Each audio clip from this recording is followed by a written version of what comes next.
വണ്ടി കയറി പുണ്ണ് കണ്ടു. വണ്ടി എന്നെ ടക്കിടുക കണ്ടിട്ടുണ്ടോ? വണ്ടി പുണ്ണ് സ്പീഡിൽ പറയണം. വെളുത്തുമൊക്കെ കറുത്ത പാറപ്പുറത്ത് കൂട് വെച്ച് മുട്ടയിട്ടു. ആരില് ഉരുള് ഉറി കൈ ഒന്നുകൂടെ പറ. വലന മാമക്ക് പിടിച്ച പണ്ട് സമയത്ത് ഒന്നും ഇല്ലാത്ത ഞാൻ പ്രേമിച്ചല്ലോ. ആ കൊച്ചന് വേറെ ഒരാൾ ഇഷ്ടപ്പെടുന്നുണ്ട്. അപ്പൊ അയാളെ ഇങ്ങോട്ട് സ്നേഹിക്കുന്നില്ല. അപ്പൊ അങ്ങനെ നമുക്ക് കൺഫ്യൂഷൻ വന്നപ്പോ എനിക്ക് ഇങ്ങോട്ട് സ്നേഹിക്കാൻ ഒരു താല്പര്യം. ആ കൊച്ചിനെ സ്നേഹിക്കാൻ പറ്റേ ഏറ്റവും അപ്പുകുട്ടന്റെ ഏറ്റവും നല്ല ക്വാളിറ്റി ആയിട്ടുള്ള ഒരു ക്വാളിറ്റി എന്താ പറയുന്നത്? അത് പറയണം. ഓക്കെ പറയട്ടെ. എനിക്ക് കേട്ടിട്ട് മതിയായില്ല നിനക്ക്? ഒന്ന് കിട്ടിയിട്ട് മതിയായില്ല. ഏലിക്കുട്ടി അമ്മച്ചി ഞാനും എന്തെങ്കിലും ഇതുണ്ടല്ലോ, എന്താ പറയാ പറയില്ലേ, ഈ തല വേദന പറയാറുണ്ട്. ഇവിടെ 15 വയസ്സോട്ട് പണിക്കിറങ്ങിയതാ, നാട് വിട്ട് ജോലിക്ക് വന്ന്.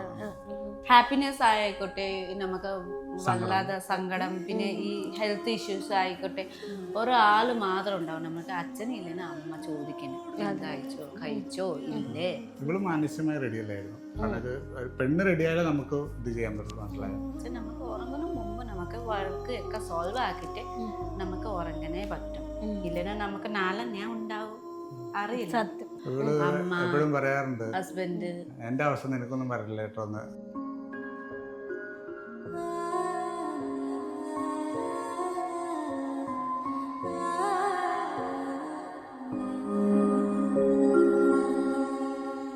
ഒരു ചെറിയ കാര്യം പറയട്ടെ, ദിവസവും ഒരു ചെറിയ തുക മാറ്റിവെച്ച് വലിയത് വാങ്ങണം. ഗാഡ്ജറ്റ് ആയാലും അപ്ലയൻസ് ആയാലും മൈജി സൂപ്പർ EMI, ചെറുതിന്റെ പവർ. ഹായ്, ഹലോ, നമസ്കാരം. ഇന്ന് ഭയങ്കര എനർജിക് ആയിട്ടുള്ളൊരു എപ്പിസോഡായിരിക്കും. കാരണം എനിക്ക് ഒരുപാട് ഇഷ്ടപ്പെട്ട, മലയാളികൾ ഇഷ്ടപ്പെടുന്ന, മലയാളി അല്ലാത്ത ഒരാൾ മലയാളിയുടെ മനസ്സ് കീഴടക്കിയിരിക്കുകയാണ്. നമ്മുടെ നേപ്പാളി മല്ലു കപ്പിൾസ്. നമസ്കാരം. നമസ്കാരം, എല്ലാവർക്കും നമസ്കാരം. സോയിക്കുട്ടി, എന്തുണ്ട് വിശേഷം? നല്ല വിശേഷം. ഈ കൊച്ചിയിൽ വന്നതിന് ശേഷം ആദ്യത്തെ ക്രിസ്മസ് ആണോ, അതോ ക്രിസ്മസ് ഇവിടെ സെലിബ്രേറ്റ് ചെയ്യാറുണ്ടോ നേരത്തെ? പണ്ടും ചെയ്യുന്നുണ്ടല്ലോ. ഉണ്ടോ? എങ്ങനെയാണ് നിങ്ങൾ ഒരുമിച്ചുള്ള ക്രിസ്മസും ന്യൂ ഇയർ ആഘോഷങ്ങളൊക്കെ? ക്രിസ്മസ് ഫാമിലി കിട്ടി എല്ലാരും നോർമൽ ആയിട്ട് വീട്ടിലെ ഫുഡ് കാര്യങ്ങളും ഉണ്ടാക്കും, കഴിക്കും, ഫുഡ് ഉണ്ടാക്കി കഴിഞ്ഞു പിന്നെ കഴിക്കും. ക്ഷീണമാണല്ലോ അല്ലേ? അങ്ങനെ നാട്ടിലൊക്കെ എങ്ങനെയാണ് അവിടുത്തെ ആഘോഷങ്ങളൊക്കെ എങ്ങനെയാ? നാട്ടിലെ നമ്മുടെ കസിൻസ് ആൾക്കാരെ വീട്ടില് വരും, അങ്ങനെ ഫുഡ് ഉണ്ടാക്കും, പിന്നെ അങ്ങനെ കഴിക്കും എല്ലാരും. പിന്നെ അത് കഴിഞ്ഞിട്ട് നമുക്ക് ക്രിസ്മസ് ദിവസം 25 നമുക്ക് ചർച്ചിൽ പോകും. ചർച്ചിൽ പോയി എല്ലാ ഫുഡ് ഐറ്റംസ് അങ്ങനെ ഉണ്ടാവും. അങ്ങനെയാണ് ഒരു ദിവസം. എനിക്ക് ശരിക്കും സോയിക്കുട്ടിയുടെ അസൂയുള്ള ഒറ്റ കാര്യമുള്ളൂ. മീൻസ് ഉഴിഞ്ഞിടണമെന്ന് പറയും എങ്കിലും ഇത്രയും സർപ്രൈസ് ചെയ്യുന്ന ഒരു ഭർത്താവിനെ എവിടെ കിട്ടും? കണ്ടു പഠിക്കട്ടെ ആൾക്കാരൊക്കെ.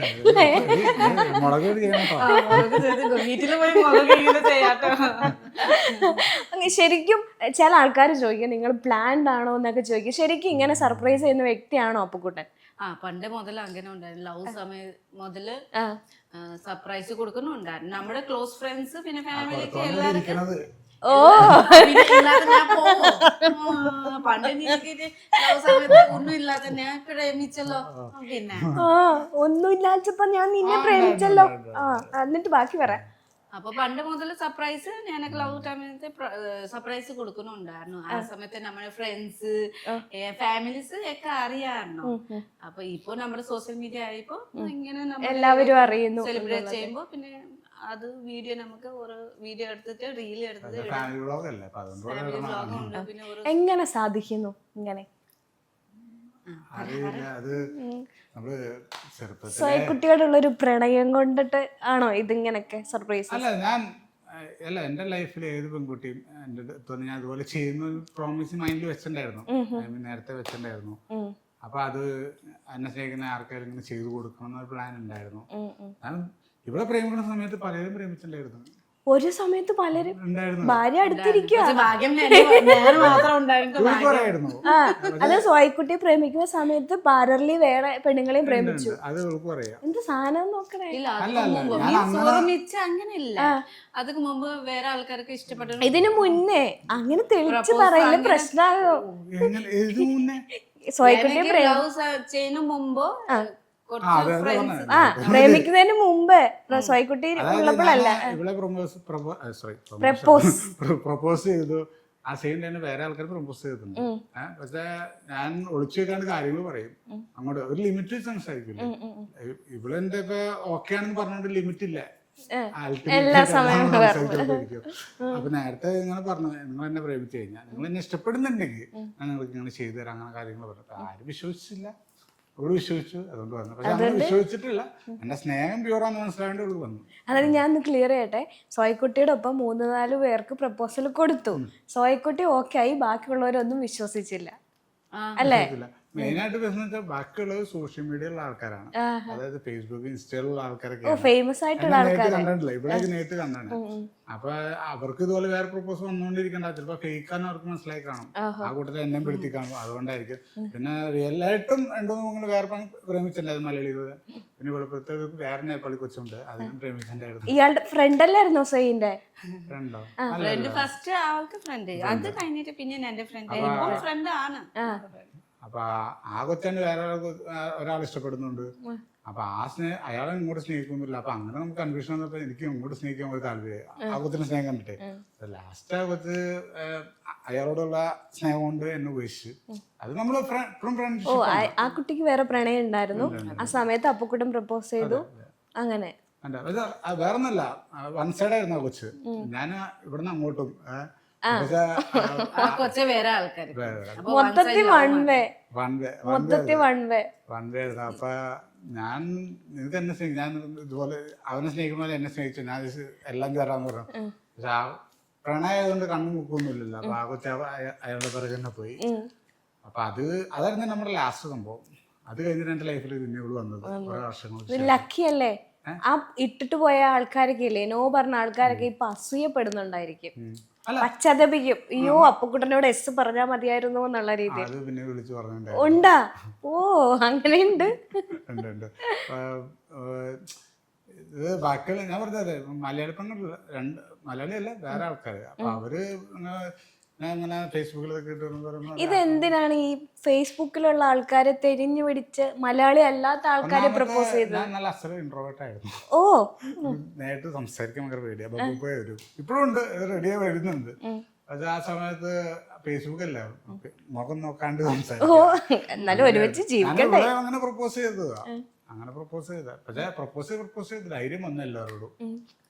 എന്തും പറയാനുള്ളത്. ഇൻട്രോവേർട്ട് ആയിട്ടുള്ള വ്യക്തി പ്രപ്പോസ് ചെയ്തിട്ട് എക്സ്ട്രോവേർട്ട് ആണെന്ന് പറയുന്ന ചരിത്രം ആദ്യമായിട്ടായിരിക്കും അല്ലേ? പൊതുവെ ആൾക്കാർ സംസാരിക്കില്ലായിരുന്നു. ഇപ്പം സംസാരം കുറവാണ്. എന്നാലും കൂട്ടുകൂടി നല്ല പണ്ടങ്ങനെ വീട്ടിലങ്ങനെ അടച്ചിട്ട് വളർത്തിക്കൊണ്ടായിരിക്കും. അങ്ങനെയായിരുന്നു. സോയിക്കുട്ടി എങ്ങനെയാ അപ്പുക്കുട്ടനെ ഇഷ്ടമാണ്, കല്യാണം കഴിക്കുക അല്ലെങ്കിൽ എസ് പറയാമെന്നുള്ളൊരു തീരുമാനം എടുത്തത് എവിടുന്നാ? തീരുമാനം ഫസ്റ്റ് ഇയാള് എനക്ക് പ്രപ്പോസ് ചെയ്ത. ഇയാളല്ല, പ്രപ്പോസ് ചെയ്തപ്പോ പക്ഷെ വീഡിയോയിലൊക്കെ ഇടാ അപ്പുക്കുട്ട അങ്ങോട്ട് വന്നാണ്. അത് ഫ്രണ്ടായി അപ്പുക്കുട്ട വിളിച്ച. പണ്ട് അലക്സ് ചേട്ടനെ വിളിക്കാനോ, അത് കഴിഞ്ഞിട്ട് അലക്സ് ആയി. പിന്നെ ലവ് ആയി കഴിഞ്ഞ പിന്നെ അപ്പുക്കുട്ട അങ്ങനെ ആയി. ഇപ്പൊ ഇടാ അപ്പുക്കുട്ട സീനിയർ ആയിരുന്നു പഠിക്കുമ്പോ. അപ്പം സോയിക്കുട്ടിയാണ് മൂത്താള്. ചെയ്യുന്ന സമയത്ത് അപ്പുക്കുട്ട ജൂനിയർ പഠിക്കുന്നുണ്ടാ. ബ്യൂട്ടീഷ്യൻ കോഴ്സ് അല്ലേ? അങ്ങനെ പരിചയപ്പെട്ടാണ്. അങ്ങനെ ഇങ്ങനെ ഹാപ്പി ആയിട്ട് ഇരിക്കുന്നു. ഞാൻ ചോദിച്ചത് സർപ്രൈസ് എങ്ങനെ കൊടുക്കാൻ സാധിക്കുന്നു? എനിക്ക് ഓരോ സമയവും നമ്മൾ കോണ്ടാക്ട് ഉള്ള ആൾക്കാരാ, എപ്പോ വിളിച്ചാലും ഞാൻ ഇന്ന സർപ്രൈസ് കൊടുക്കാൻ പോവാ, ഇങ്ങനെ ചെയ്യാൻ പോവാ. ചിലപ്പോ ഞാൻ അറിഞ്ഞിട്ടുണ്ട് നിങ്ങളുടെ സർപ്രൈസ്, ഞാൻ വിളിച്ചു വെച്ചിട്ട്.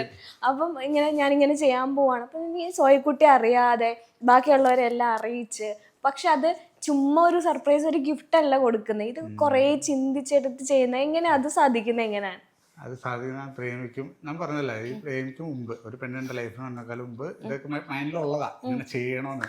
നമുക്ക് ഇപ്പോഴാണ് സാഹചര്യം വന്നത് ചെയ്യാൻ. നേരത്തെ ചെറിയ ചെറിയ സർപ്രൈസ് ആണ്, നമുക്ക് ബഡ്ജറ്റ് കൂടുതലനുസരിച്ച് അതിനനുസരിച്ച് ചെയ്ത് കൊടുക്കും. അങ്ങനത്തെയാണ്. ഇപ്പൊ എല്ലാ ബോയ്സിനും മൈൻഡിൽ ഇത് തന്നെയാണ്. ക്യാമറമാൻ ആയാലും എല്ലാവരായാലും മൈൻഡിൽ നന്നായിട്ടുണ്ട്. നല്ല എല്ലാവർക്കും മൈൻഡിലുള്ളതാ. പക്ഷെ സാഹചര്യം കൊണ്ട് ചെയ്യാൻ പറ്റുന്നില്ല.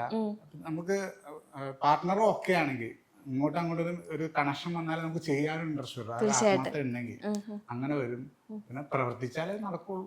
അത്രേ ഉള്ളൂ. പ്രവർത്തിക്കണം. മൈൻഡിൽ ഹാർഡ് വർക്ക് ചെയ്യണോടാ, ഹാർഡ് വർക്ക്. എക്സ്പെക്ടേഷൻ റിയാലിറ്റിയിലോട്ട് കൊണ്ടുവരാനാ പാട്. അതാണ് ഒരു പ്രശ്നം. അങ്ങനെ സോയിക്കുട്ടീനെ ഏറ്റവും ഞെട്ടിച്ച അല്ലെങ്കിൽ ഏറ്റവും ഇഷ്ടപ്പെട്ട ഉള്ളിലേക്ക് കയറിയ ഒരു സർപ്രൈസ് ഏതായിരിക്കും? Last wedding anniversary. അത് നല്ല ഭയങ്കര ഹാർട്ടിൽ ടച്ച് ചെയ്താണ്. ഇല്ലാതെ എല്ലാ സർപ്രൈസും എനിക്ക് ഭയങ്കര ഇമോഷണൽ ആക്കും. പക്ഷെ ഈ പേഴ്സണും എല്ലാരും ഉണ്ടായിരുന്നു എനിക്ക് അങ്ങനെ പറയുമ്പോ ഭയങ്കര ഒത്തിരി സന്തോഷം. അത് തിയേറ്ററിൽ കൊണ്ടുപോയിട്ട് കാണിച്ചു കൊടുത്തു. ഇന്റർവെൽ ടൈമിലാ? സിനിമ കണ്ടോണ്ടിരിക്കും. സിനിമക്കല്ല പോണേ, എങ്ങനെ പറഞ്ഞു കൊണ്ടുവരുന്ന ആളെ ഇതാണ് കാണിച്ചു കൊടുക്കാൻ പറ്റില്ലല്ലോ. സിനിമയ്ക്ക് എന്നുള്ള പോലെ ഞാൻ വിശ്വസിച്ച് പോയി. അപ്പൊ അവിടെ പോയി ഇന്റർവെൽ ആവുമ്പോ അങ്ങനെ വീഡിയോ കണ്ടു. പിന്നെ ഇവിടെ പറഞ്ഞത് നമുക്ക് എപ്പോഴും ഒരാൾ സർപ്രൈസ് കൊടുക്കാൻ മടുക്കും. പക്ഷെ ഇവിടെ കൊടുക്കാൻ മടുക്കില്ല. കാരണം വെച്ചാൽ ഇവിടെ പറ്റിക്കാൻ എളുപ്പാ. ഇങ്ങനെ ട്യൂബ് ലൈറ്റ് ആയതുകൊണ്ട് പെട്ടെന്ന് സംഭവം. പിന്നെ എന്റെ മുമ്പ് ഒന്നും സംസാരിക്കൂല. എന്തെങ്കിലും സർപ്രൈസിന് പുറത്തു പോയി സംസാരിക്കും. ഞാൻ അതൊക്കെ മുമ്പ് അപ്പൊ എനക്ക് ഒന്നും മനസ്സിലാവും. ഗിഫ്റ്റ് കൊടുക്കും നമുക്ക് അതറിയാം എന്തെങ്കിലും ഉണ്ടാവുന്നില്ല. പക്ഷെ എങ്ങനെ കൊടുക്കും എന്താണെന്ന് അറിയില്ല. അങ്ങനെ ഈ അടുത്ത് അനീറ്റയാണോ വന്നത് നേപ്പാളിൽ നിന്ന്? ചേച്ചിയുടെ മോള്. ഇവരൊക്കെ ഇങ്ങനെ ഇതിലേക്ക് കൺവിൻസ് ചെയ്ത് കൊണ്ടിരുന്നു. ഒന്ന് നിങ്ങൾ തമ്മിലുള്ള ലാംഗ്വേജ് പ്രോബ്ലം ഉണ്ട്, നിങ്ങൾക്ക് അത് പറഞ്ഞ് മനസ്സിലാക്കാൻ ഭയങ്കര പാടല്ലേ? അവരെ എങ്ങനെ കൺവിൻസ് ചെയ്യുന്നത് ഇങ്ങോട്ട്? അവരെ ഇതിലോട്ട് കൊണ്ടുവരെങ്കിൽ തന്നെ ഞാൻ നേരത്തെ പണി തുടങ്ങും. കാരണം സംസാരിച്ച് മനസ്സിലാക്കണമല്ലോ. ഗൂഗിളൊക്കെ എടുക്കും, ട്രാൻസ്ലേറ്റർ ഒക്കെ വെച്ചിട്ട് സംസാരിക്കും. അല്ലെങ്കിൽ ഇംഗ്ലീഷ്, ഞാൻ ഇംഗ്ലീഷ് ഹിന്ദി മിക്സ് ആക്കിയിട്ട് പറയും. അവർക്ക് അണ്ടർസ്റ്റാൻഡ് ചെയ്യണ പോലെ അവരെന്നോട് സംസാരിക്കും. അപ്പൊ ഞാൻ ഓക്കെ എന്ന് പറയും. അതാണ് സംഭവം. അപ്പൊ വേറെ ഒന്നുമില്ല. അവരും നല്ല സപ്പോർട്ടാണ്. അതെ അവരുടെ സംസാരം. ഏറ്റവും അപ്പുകുട്ടൻ്റെ ഏറ്റവും നല്ല ക്വാളിറ്റി ആയിട്ടുള്ള ഒരു ക്വാളിറ്റി പറയും. രണ്ട് കാര്യം പറയണം. ഏറ്റവും നല്ലതും പറയണം, ഏറ്റവും മോശം പറയണം. ഏറ്റവും നല്ലത് പറയാം അതിന്. വായനോട്ടൊന്നും പറയാ അതുണ്ടല്ലേ? നല്ല സ്വഭാവം എല്ലാവർക്കും നന്നായിട്ട് നമുക്ക് കെയർ ചെയ്യും. ശരിക്കും നല്ല കൈൻഡ് ഹാർട്ടഡ് പേഴ്സൺ ആണ്. ഇംഗ്ലീഷൊന്നും പറയല്ലേ. നല്ല മനുഷ്യന് എല്ലാത്തിനും നല്ല ഇതാണ്. അപ്പോ പിന്നെ എന്താ പറയുന്നത്? അത് പറയണം. പറയട്ടെ, കുറച്ച് പറഞ്ഞോ? ഇല്ല, ശരിക്കും ഞാൻ ജീവിതത്തിൽ ഇങ്ങനെ മനുഷ്യനെ ഞാൻ ശരിക്കും കണ്ടിട്ടില്ലേ. നമുക്ക് റിയല് ഇങ്ങനെ അറിയത്തില്ലേ. നമുക്ക് മൂവീസിൽ കാണുമ്പോൾ നമുക്ക് ഇങ്ങനെ ലൈഫ് ഉണ്ടാവും അങ്ങനെ നമുക്ക് ചിന്തിക്കും. പക്ഷെ റിയൽ ലൈഫിൽ കിട്ടുന്ന ഭയങ്കര ബുദ്ധിമുട്ടാണ്. 1 or 2 മാക്സിമം കിട്ടും. അതെ, അതിൽ ഒരെണ്ണമാണ് ഇത്. അതെ, ഞാൻ പണ്ടേ മൂവി കാണുന്നോണ്ട് ഞാൻ വിചാരിക്കുന്നത് ഈ മൂവി ലൈഫ് എന്തുകൊണ്ട് റിയൽ ലൈഫിൽ കൊണ്ടുവന്നാണ് ചിന്തിക്കാറുണ്ട്. എല്ലാം കൊണ്ടുവരാൻ പറ്റില്ല. മെയിനായിട്ട് നമ്മളെ കൊണ്ട് സാധിക്കുന്ന കുറച്ച് കാര്യങ്ങളുണ്ട്, അത് ചെയ്യാൻ പറ്റും. ഞാൻ ചെയ്യണ എല്ലാവർക്കും പറ്റുന്ന കാര്യമാണ്. പക്ഷെ നമ്മൾ റിയാലിറ്റിയിൽ കൊണ്ടുവരാൻ പാടുന്ന ഞാൻ പറഞ്ഞല്ലോ, അതാണ് സംഭവം. ഇനി ഒരു നെഗറ്റീവ് കാര്യം എന്താ? ഇതൊരു കാര്യം അപ്പുകുട്ടൻ മാറ്റണമെന്ന് ചിന്തയുള്ള ഏതാ? ഞാൻ പറയുമ്പോ കേൾക്കൂലല്ലോ, അത് മാത്രം പറഞ്ഞ കേൾക്കൂല. അതായത് ഒന്നാമത്തെ നമ്മൾ ടെൻഷനിലായിരിക്കും. അതിന്റെ ഇടയ്ക്ക് ഒരു കാര്യം പറയുമ്പോൾ നമുക്ക് കേൾക്കാൻ മൂടുണ്ടാവില്ല. മനസ്സിലായോ? അപ്പൊ ഇത്രയും സപ്പോർട്ട് ചെയ്യുന്ന സോയിക്കുട്ടി ഒരു കാര്യം പറയുമ്പോ കേട്ടാലെന്താ? കേൾക്കും, കുറച്ച് കേൾക്കും. വഴക്കൊക്കെ ഉണ്ടാക്കി കഴിഞ്ഞിട്ട് കേൾക്കും. അപ്പൊ വേറെ പണിയിലേക്ക് പോകും? വേറെ അല്ല, സാധാരണ പെട്ടെന്ന് ഞാൻ അക്സെപ്റ്റ് ചെയ്യാറില്ല ഒരു കാര്യം പറയുമ്പോ. അത് കേട്ട് വഴക്കായി ഓക്കെ ഞാൻ വഴക്കുണ്ടാക്കും, പിന്നെ ഞാൻ കറയും. അത് അവസാനം എന്താ നേരെ തിരിച്ച് സോയിക്കുട്ടിയുടെ ഏറ്റവും നല്ലൊരു ക്വാളിറ്റി ഏതായിരിക്കും? നല്ല ക്വാളിറ്റി ഒന്നുമില്ല, ഉണ്ട്. നല്ല ക്വാളിറ്റി ഇപ്പൊ താഴ്ന്നതാണോ ആള് വലുതാണോ നോക്കില്ല, എല്ലാവരും ഓരോ പോലെ പെരുമാറണം. അതാണ് ഏറ്റവും എനിക്ക് ഇഷ്ടപ്പെട്ടത്. അത് ഇപ്പൊ പൈസ ഇല്ലാത്ത കുഴപ്പമില്ല, അങ്ങനെ നോക്കില്ല. എത്ര ആയിട്ടൊരു ഞാൻ അതായത് അമ്മ പറയാറുണ്ട്, ഇതുപോലെ സുഖമുണ്ട്. മരത്തിനോട് സംസാരിക്കണം, കിളിയോട് സംസാരിക്കണം, കോഴിയോട് സംസാരിക്കണം, എല്ലാവരോടും സംസാരിക്കും. വീട്ടിലെ പൂച്ചയോട് സംസാരിക്കും, വീടിനോട് സംസാരിക്കും. ചിലപ്പോ അതുകൊണ്ടൊക്കെ ഐശ്വര്യം എല്ലാരും ഹാപ്പി ആയിട്ട് ഇരുത്തണം എന്ന് തോന്നണേ. എല്ലാവരോടും സംസാരിക്കും. പുതിയ ചെടി കൊണ്ടുവച്ചാൽ അതിനോട് സംസാരിക്കും. മരിയൊക്കെ വളർന്നോട്ടോ, വളർന്നോടം വളർന്നോട്ടോ അങ്ങനെ പറയുക. പിന്നെ ചില പുതിയ മാവ് കൊണ്ടെന്ന് വെച്ചാൽ അടുത്ത വർഷം വാങ്ങാൻ നോട്ടോ, അല്ലെങ്കിൽ വെട്ടിക്കളയും. അങ്ങനെ പറയാം. ഏറ്റവും ഇത് മാറ്റാൻ കൊള്ളാമായിരുന്നു തോന്നിയിട്ടുള്ള ക്വാളിറ്റി ഏതാ? നെഗറ്റീവ് ക്വാളിറ്റി, ഏറ്റവും നെഗറ്റീവ് എന്ന് പറയാൻ പറ്റില്ല. എനിക്ക് തോന്നുന്ന മെയിൻ കേസ് എന്ന് വെച്ചാ ഈ പണിയെടുക്കണം.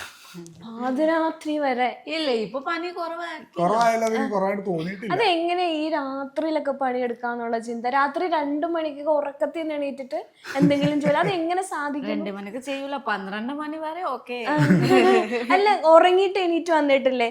എന്തോ ജോലി ചെയ്യാൻ മറന്നു പോയിട്ട് ഉറക്കത്തിൽ നിന്ന് എണീറ്റ് വന്നിട്ടില്ലേ? അങ്ങനെ ഉണ്ടെന്ന് തോന്നുന്നു. ഒരു വീഡിയോയിൽ ഞാൻ കണ്ടു. എനിക്ക് ശരിക്കും എനിക്ക് എപ്പോഴും പണി ചെയ്യുന്ന ഇഷ്ടമാണ്. നമുക്ക് ചെറുപ്പത്തിൽ അങ്ങനെ ശീലമായി പോയി. അതായത് 5 മണിക്ക് സിനിമയുണ്ട്, ഈ 4:50 വരെ പണിയെടുത്തോണ്ടിരിക്കും. ഇവള് നമ്മള് സീറ്റിൽ കയറണം, വണ്ടിയിൽ ഇരുന്ന് കത്തിച്ച് വിടുന്നുണ്ടേ. അതെ, നടക്കണ കേസാണ്. നമ്മൾ സൂപ്പർമാനൊന്നും അല്ല. സിനിമക്ക് മുമ്പ് പോലും ഇത്ര ചീത്ത പറഞ്ഞ നീ എന്തിനാ? ഞാൻ ഇവിടെ എടി 5 മണിക്ക് പടമുണ്ട്, ഒരു പണി എടുക്കരുത്, തുറന്ന് നമുക്ക് പോകണം. എനിക്കാണെങ്കിൽ ഒരു സിനിമ പകുതി കാണാൻ ഇഷ്ടമല്ല. സ്റ്റാർട്ടിങ് കണ്ടാലേ അത് മനസ്സിലാവുള്ളൂ.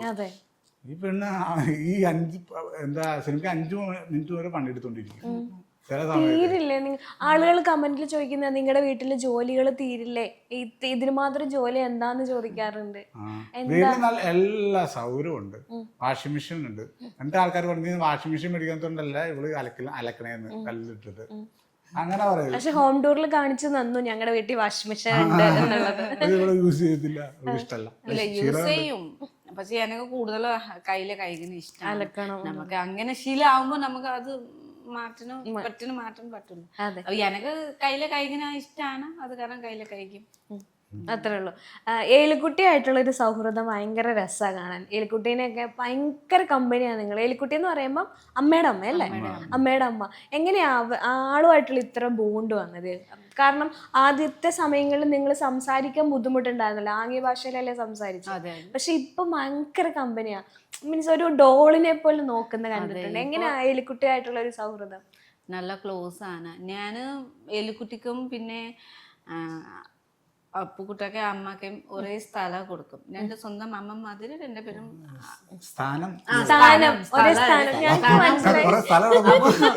എന്റെ അമ്മ മാതിരി 2 പേരും അമ്മച്ചിമാരാണ്. അപ്പൊ നമുക്ക് എത്ര ഫ്രണ്ട്ലി ആയി സംസാരിക്കുമ്പോ അത്ര നമുക്കും അങ്ങോട്ടും ഇങ്ങോട്ടും ഇത് കിട്ടും.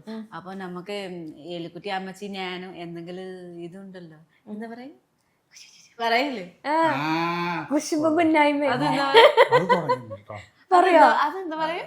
കുശുമ്പ് കുന്നായ്മ, കുശലം പറച്ചില്, പരദൂഷണം. അതന്നെയാ കുശുമ്പ് കുന്നായ്മ. പണ്ടൊക്കെ ഞങ്ങളുടെ വീട്ടുകാരിങ്ങനെ പട്ടത്തിൽ പരദൂഷണം പറയും. എന്നുള്ള ഏരിയയിൽ പോവില്ല.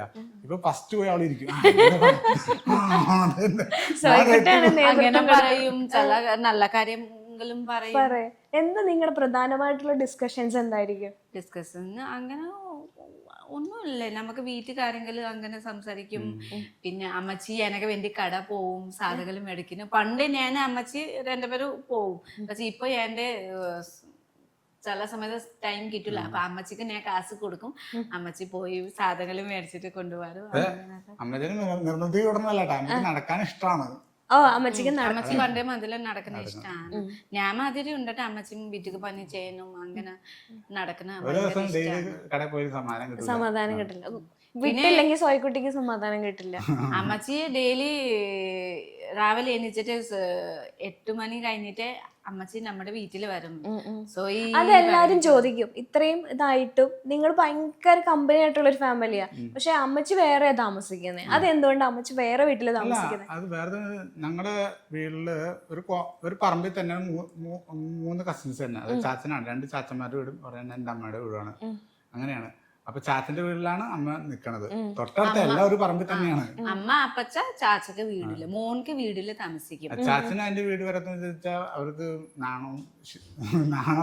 അപ്പൊ അതുകൊണ്ട് അവര് പണിക്കോ വൈകിട്ട് അങ്ങനത്തെ ചില ആൾക്കാർക്ക് വീട്ടില് വരാൻ ഇഷ്ടം ഉണ്ടാവൂലല്ലോ. ഒരു സൈലന്റ് ഫാമിലിയാണ്. അപ്പൊ അതുകൊണ്ട് അപ്പൊ അമ്മ രാവിലെ അവിടെ പോയി, അമ്മ രാവിലെ അവിടെ നിന്ന് ഇറങ്ങി നമ്മുടെ വീട്ടിലേ ഉള്ളു, പിന്നെ വൈകിട്ട് അങ്ങോട്ട് പോകുള്ളൂ. അങ്ങനെയാണ് ലൈഫ്. അമ്മയായിട്ടുള്ള സൗഹൃദം എങ്ങനെ? അമ്മയും പെങ്ങള്, അതായത് നാത്തൂന് ഉണ്ടല്ലോ. നാത്തനും പിന്നെ നാത്തനും വരും. നാത്തൂന് എന്ന് പിന്നെ പറഞ്ഞേ നാത്തൂൻ നാത്തൂന. ഓക്കെ. നാത്തനും പിന്നെ അപ്പുകുട്ടാക്ക അമ്മ സിജാമ്മ നല്ല ഫ്രണ്ട് മാതിരി ആണ്. കൂടുതലും എന്റെ വിഷം ഇവിടെ വന്ന പിന്നെ എന്റെ അമ്മ നന്നായിട്ട് വർക്ക് ചെയ്തിരിക്കുന്ന സ്ത്രീയായിരുന്നു, വീട്ടുപണി ചെയ്തു. ഇവിടെ വന്നപ്പോ പിന്നെ അത് കഴിഞ്ഞിട്ട് കുറച്ചെങ്കിലും വർക്ക് ചെയ്ത ആളായിരുന്നു എന്റെ അനിയത്തി. ഇപ്പൊ അതും ഇല്ല സഹായിക്കും. പിന്നെ അമ്മ ജോലിക്ക് പോകൂലേ, ഡ്യൂട്ടിക്ക് പോകും, രാവിലെ പോയി വൈകിട്ട് വരും. രണ്ടുപേരും നല്ല ഫ്രണ്ട്സ് ആണ്. സിസ്റ്റർ കിട്ടും എന്റെ വഴക്ക് അങ്ങനെ ഒന്നുമില്ല. ഞാൻ എന്തെങ്കിലും പറയുമ്പോ അവള് അങ്ങനെ ഇത് ഒന്നും ചെയ്യുന്നില്ല. എനക്ക് രാവിലെ എണീക്കുമ്പോ എനക്കൊക്കെ സഹായിക്കും, ഹെൽപ്പ് ചെയ്യും. ഞാൻ ഇത് ചെയ്യും അത് ചെയ്യും അങ്ങനെ ഒന്നും പറയൂല. ഞാൻ സിസ്റ്റർ നല്ല ഇത് ഫ്രണ്ട്ലി മൈൻഡ് ആണ്. സിസ്റ്ററിന് ഇപ്പോൾ ഉള്ളത് പറയുന്നോണ്ട് കുഴപ്പമില്ലല്ലോ. സിസ്റ്റർ സംസാരിക്കാൻ കുറച്ച് ബുദ്ധിമുട്ടുള്ള ആളാണ്. ഇതിനകത്ത് ഞാൻ കൺഫ്യൂസ്ഡ് ആയി പോയത്, സിസ്റ്ററിന് സംസാരിക്കാൻ പറ്റില്ല, സോയക്കുട്ടി വേറെ ലാംഗ്വേജാണ് സംസാരിക്കുന്നത്, നിങ്ങളും മലയാളം. ഇത് എങ്ങനെ മാനേജ് ചെയ്തെടുത്തു ഈ വലിയൊരു ടാസ്ക്? സിസ്റ്റർക്ക് പണ്ടേ പ്രശ്നമുണ്ടായിരുന്നു, പക്ഷേ ചെറുതിലായിട്ടുണ്ടല്ലേ. ആംഗ്യ ഭാഷ എനിക്ക് പറയാലോ. ഫസ്റ്റ് ചിലപ്പോ അവളോടൊക്കെ സംസാരിച്ചോണ്ടായിരിക്കും ഏലിക്കുട്ടിക്ക് ആംഗ്യ ഭാഷ അവളോട് സംസാരിക്കാൻ പറ്റിയ എളുപ്പമായത്. അങ്ങനെ അവൾക്ക് സ്ലൈങ് ലാംഗ്വേജിൽ ABCD പഠിപ്പിച്ച് തന്നെ ഞാനൊക്കെ. അപ്പൊ ഞാൻ പഠിച്ചു കഴിഞ്ഞാൽ നമുക്ക് കുറെ കാര്യങ്ങൾ നമുക്ക് ABCD അങ്ങനെ ആക്ഷൻ ചെയ്ത് കാണിക്കുമ്പോ അവൾക്ക് എല്ലാം മനസ്സിലാവും. പിന്നെ അവള് പറയുമ്പോ നമുക്കൊക്കെ മനസ്സിലാവും. നിങ്ങളുടെ വീട്ടിലെ കല്യാണങ്ങളൊക്കെ ഭയങ്കര ഭംഗിയായിട്ടാണ് നമ്മൾ കണ്ടുകൊണ്ടിരുന്നത്. വീഡിയോസിലൊക്കെ കല്യാണം ഒക്കെ ഉള്ള വീഡിയോസ് ഒക്കെ കാണും. ഈ ഇടയ്ക്ക് ഒരു സിസ്റ്ററിന്റെ കല്യാണം ഉണ്ടായിരുന്നു അല്ലേ? അപ്പൊ ഇനി അടുത്തത് ഏലിക്കുട്ടി മീൻസ് പെങ്ങളുടെ കല്യാണം. ഏലിക്കുട്ടിയല്ല, സോറി, ഏലിക്കുട്ടി അല്ല, ആൻസിക്കുട്ടി. ഏലിക്കുട്ടി എന്നെ കണ്ട തല്ലും ഓടിക്കട്ടെ. ഏലിക്കുട്ടിക്ക് എത്ര വയസ്സുണ്ട്? 80 വയസ്സുണ്ട്. കെട്ടിച്ചുവിടാൻ റെഡിയാണ്. ഏലിക്കുട്ടി അല്ല കേട്ടോ. ആൻസിമോളെ കെട്ടിച്ചിടാൻ സമയമായിട്ടില്ലേ? കല്യാണം ഉണ്ടോ? അല്ലെങ്കിൽ നിങ്ങൾ അങ്ങനെ ഒരു ആഗ്രഹം, നിങ്ങളുടെ ആ മനസ്സിൽ അങ്ങനെ ഒരു ആഗ്രഹം ഉണ്ടോ? സത്യം എന്ന് പറഞ്ഞാൽ നമ്മുടെ ആൻസിക്ക് കല്യാണം എന്ന് പറഞ്ഞ പേടിയുണ്ട്. ഫസ്റ്റ് അവൾക്ക് ഒരു ജോലി കണ്ടെത്താൻ ഫസ്റ്റ് ഇമ്പോർട്ടന്റ് കൊടുക്കണേ, അതാണ് മെയിൻ നോക്കണേ. അവൾക്ക് പുറത്ത് പോയി ജോലി ചെയ്യാൻ ഭയങ്കര ആഗ്രഹമുണ്ട് പണ്ട് മുതൽ. പിന്നെ അവള് കണ്ണുണ്ടല്ലോ, എല്ലാം അറിയുന്നുണ്ടല്ലോ. കാഴ്ചയും കേൾവിക്കൊന്നും ഒരു പ്രശ്നമില്ലല്ലോ. അല്ല, കേൾവി പ്രശ്നമുണ്ട്, കാഴ്ചക്ക് പ്രശ്നമില്ല. അപ്പൊ അത് കണ്ണുകൊണ്ട് കാണുന്ന വീഡിയോ കാണുമ്പോൾ ഒരു പേടി കല്യാണത്തിനോടുള്ളത്. അങ്ങനെ ചിലപ്പോ മുമ്പോട്ട് പോയി മാരേജ് ചെയ്യും. ഫസ്റ്റ് അവൾക്ക് സ്വന്തം ജോലി ചെയ്യും. പക്ഷെ നമ്മളതിന് കൂടുതൽ നിർബന്ധിക്കാതെ ഫോർസ് ചെയ്ത അതൊക്കെ ഒരു പെണ്ണിന് ഇഷ്ടമാണ്. അതവര് നമ്മൾ നിർമ്മിച്ചവർ കല്യാണം കഴിച്ചിട്ട് എന്തെങ്കിലും പറ്റിക്കഴിഞ്ഞാൽ നമുക്കും വിഷമാവില്ലേ?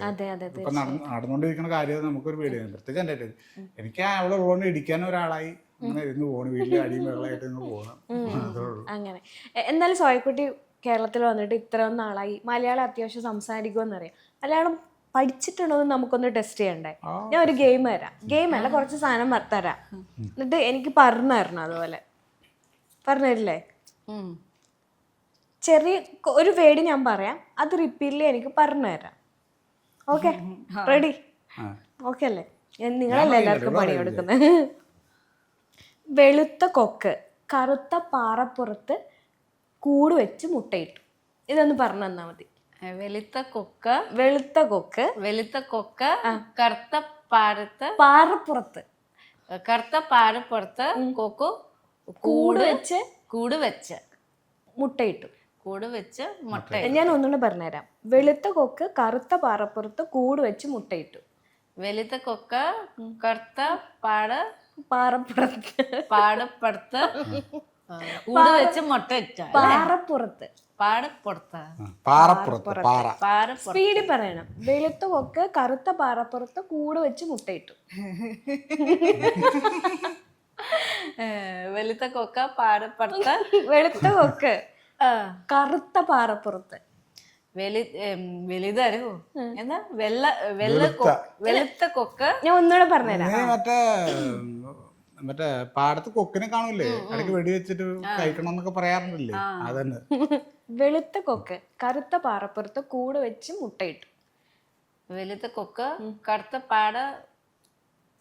പറഞ്ഞ ബ്ലാക്ക് സ്റ്റോൺ പാറപ്പുറത്ത് കറുത്ത പാടപ്പുറത്ത് കൂട് വെച്ച് മുട്ട ഇട്ടു. ഓക്കെ, കുറച്ച് സ്പീഡിൽ പറയും.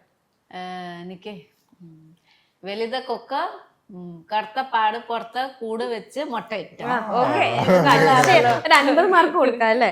ഓക്കെ, അടുത്തത് വണ്ടി കുന്ന് കയറി വണ്ടി കയറി. വണ്ടി കുന്ന് കയറി വണ്ടി കുന്ന് കയറി വണ്ടി കയറി. വണ്ടി കുന്ന് കയറി വണ്ടി കയറി. ആ വണ്ടി കയറി. വണ്ടി കയറി വണ്ടി കയറി കണ്ടു. വണ്ടി കയറി പറഞ്ഞത് വണ്ടി വണ്ടി കുന്ന് കയറി വണ്ടി കയറി. വണ്ടി കുന്ന് വണ്ടി കുന്ന് കയറി വണ്ടി കയറി. വണ്ടി കുന്ന് കയറി വണ്ടി വണ്ടി കയറി. ഒന്നുകൂടെ പറ. വണ്ടി കുന്ന് കയറി വണ്ടി കയറി. ഓക്കെ, ഇനി പറയിപ്പിക്കുന്നത് അയ്യോ, അറയിലെ ഉരുളിയിൽ കുന്നി തച്ച്. എനിക്ക് ശരിയാവുന്നില്ലല്ലോ. അറയിലെ ഉരുളിയിൽ ഉരി തൈര്. ആറില് അറയിലെ ഉറിയിൽ ഉരി തൈര്. അറയിലെ ഉറിയിൽ ഉരി തൈര്.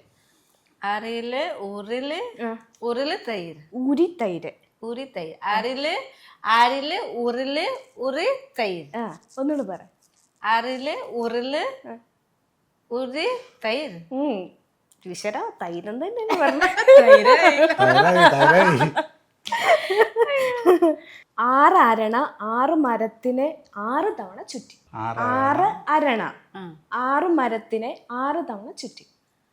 6 അരണ 6 മരത്തിനെ 6 തവണ ചുറ്റി. 6 തവണ ചുറ്റി. 6 അരണ 6 മരത്തിലെ 6 തവണ ചുറ്റി. 6 തവണ ചുറ്റി. ഓക്കെ, അത് ഓക്കെ കേട്ടോ. വളഞ്ഞ വടി വളഞ്ഞ പാമ്പിനെ പിടിച്ചു. വളഞ്ഞ വടി വളഞ്ഞ വടി വളഞ്ഞ പാമ്പിനെ പിടിച്ചു. വളഞ്ഞ വടി വളഞ്ഞ മാമക്ക് പിടിച്ചു.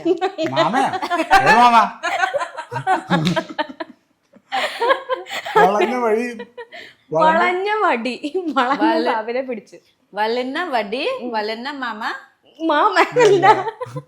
മാമയല്ല, പാമ്പ്. വളഞ്ഞ വടി വളഞ്ഞ പാമ്പിനെ പിടിച്ചു. വളഞ്ഞ വടിക്ക് വളഞ്ഞ പാമ്പ്. ഇല്ല, വടിക്കില്ല. വളഞ്ഞ വടി വളഞ്ഞ പാമ്പിനെ പിടിച്ചു. വളഞ്ഞ വടി വളഞ്ഞ പാമ്പിനെ പിടിച്ചു. വളഞ്ഞ വടി വളഞ്ഞ പാമ്പക്ക് പിടിച്ചു. മതി.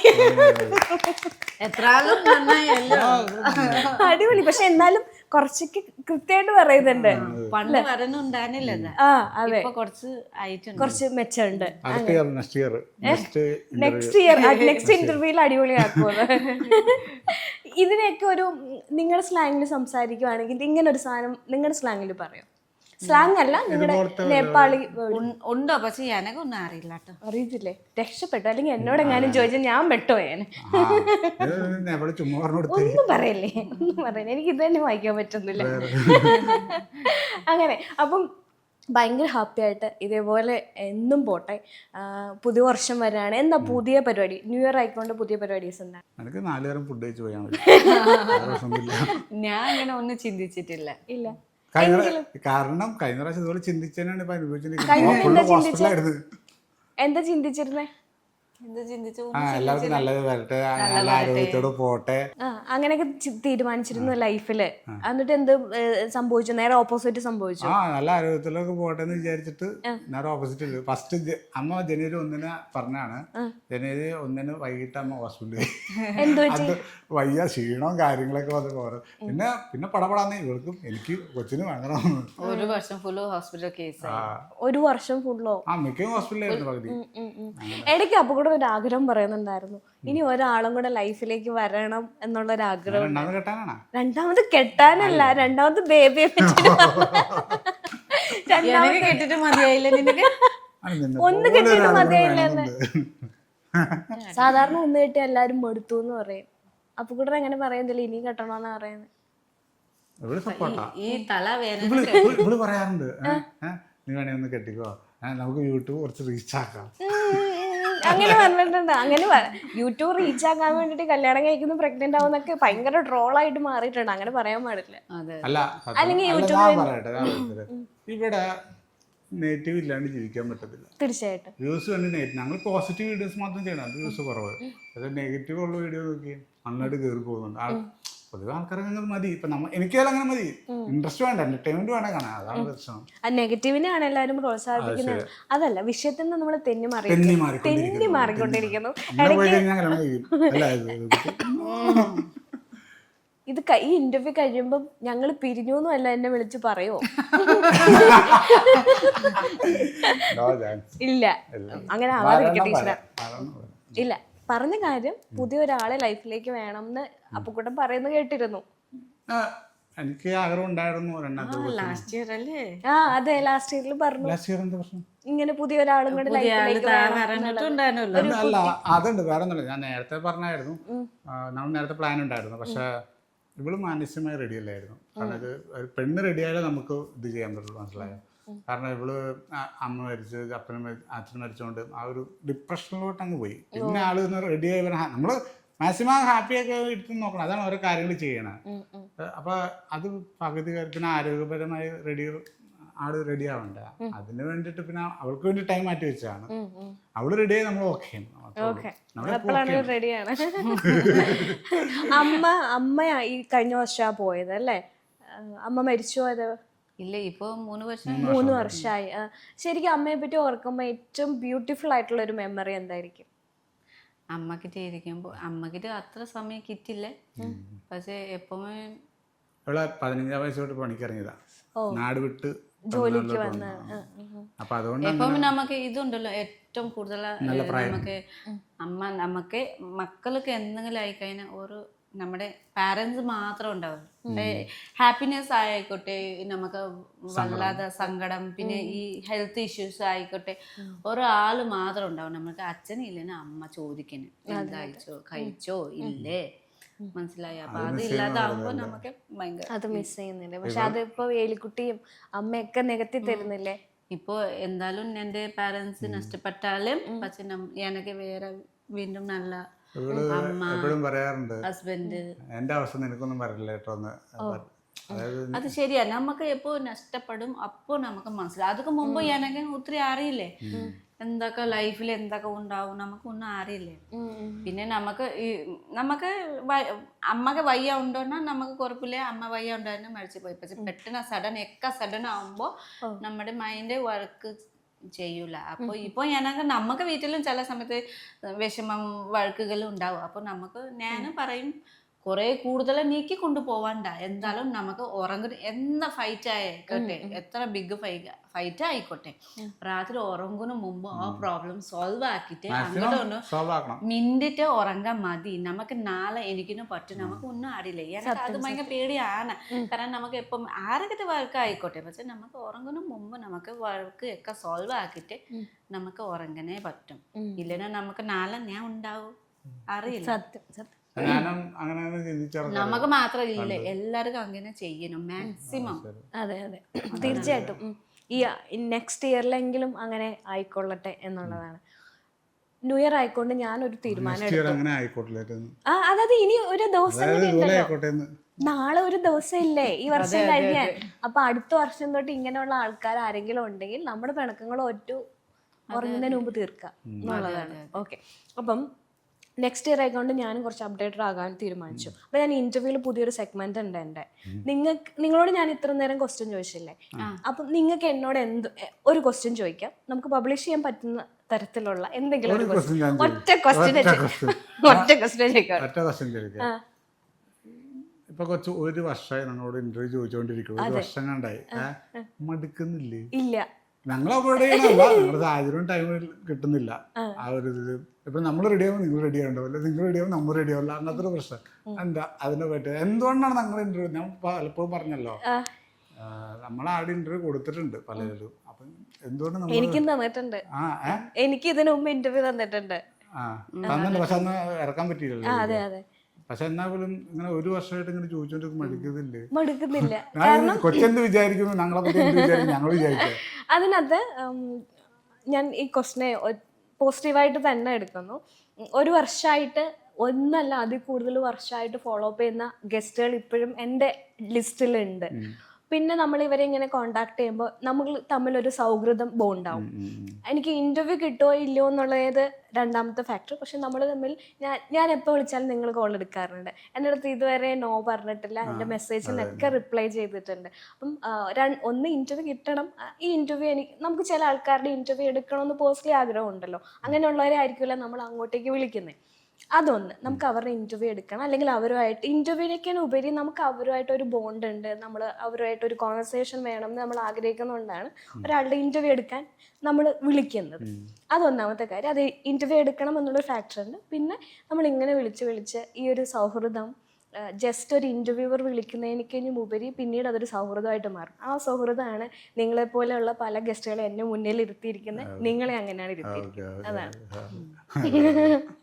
പോരെ? Thank you. ഇനിയില്ലല്ലോ. Thank you so much.